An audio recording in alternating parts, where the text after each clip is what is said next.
If you thought that the Albanese government was a plane crash, Liz, see how where you're going with this. Carry on, Joe. Carry on. Not that I would ever agree. I would say it's flying high and soaring to ever new heights. But anyway, Boeing, this is an amazing story that, Liz, you have been all over like a cheap suit.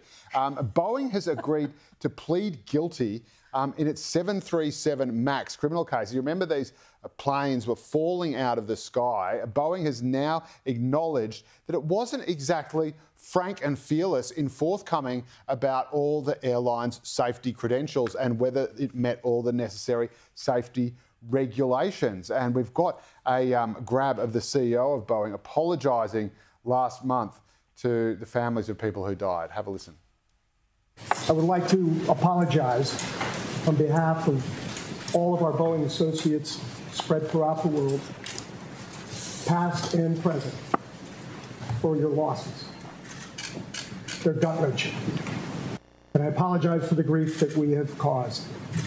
And I want you to know we are totally committed in their memory to work and focus on safety for as long as we're employed by Boeing. So again, I'm sorry. Now, of course, you can't put a price on the grief and the suffering that the victims of those Boeing crashes have gone through.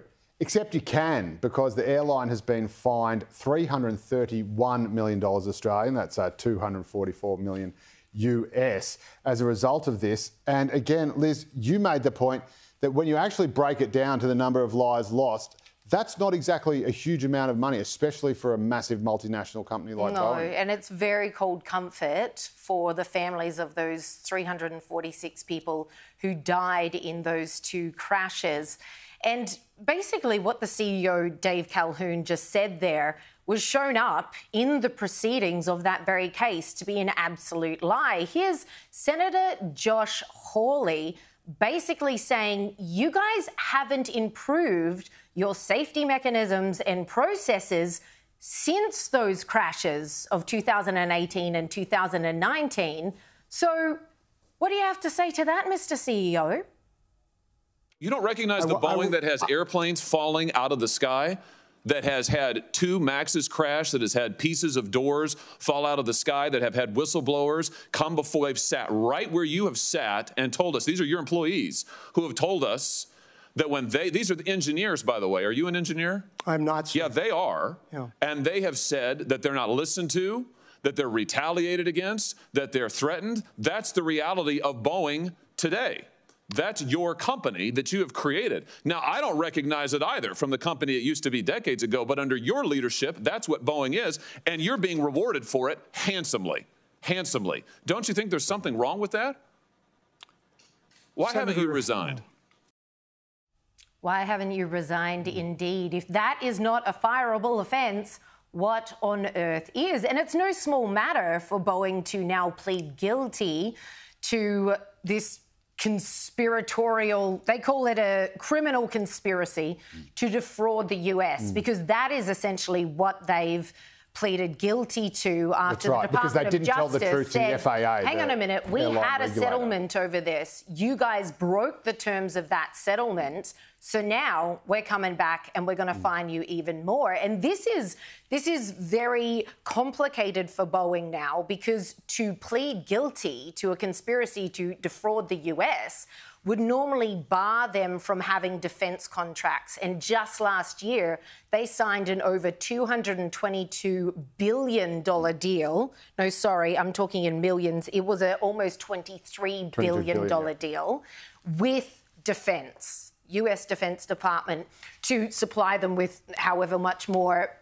But even just the original, I just cannot get my head around how even the most cold-blooded, sociopathic airline CEO could think it would be a good business decision to cut corners on safety and not be forthcoming to the FAA as to, say, oh, yeah, she's right, yeah, it's fine, yeah, totally fine to fly. Like, wouldn't you know that the minute something like this happens, then that's it, your reputation is absolutely shot. And we've seen so many airlines fail to recover from that. Well, it's actually worse than that, because when these accidents originally happened in Ethiopia and then in Indonesia, killing, as you said, 346 people, in 2021, rather than press charges, Boeing were effectively put on a kind of probation, and as long as they met safety standards and reported well and things improved, then after a number of years, it would all sort of be forgotten. But in May of this year, after we had a door come off mid-flight of an Alaska airline, we had a wheel come off one of their planes on a runway, I think it was in Atlanta. There were numerous other issues. Then the prosecutors said, you've broken the terms of that probation. Yeah. Nothing has improved.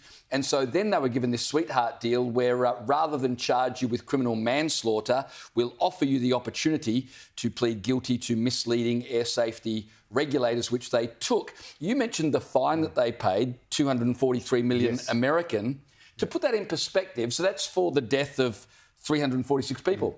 Trump paid $355 million for manipulating his property records in order to get a bigger loan. So if you're a victim, you lost a loved one on one of these flights, you would absolutely be irate that Boeing have been allowed to get away with this. They shouldn't have been given this sweetheart deal where the government basically said, look, if you just plead guilty to conspiracy, criminal conspiracy to defraud us, then that's okay. We'll just give you another slap on the wrist. Of course, for a company like Boeing, any sizable fine is simply pocket change. And like you say, the people related to those whose lives were lost, this is just, it is completely unbelievable. More needs to be done to pursue this, by the way.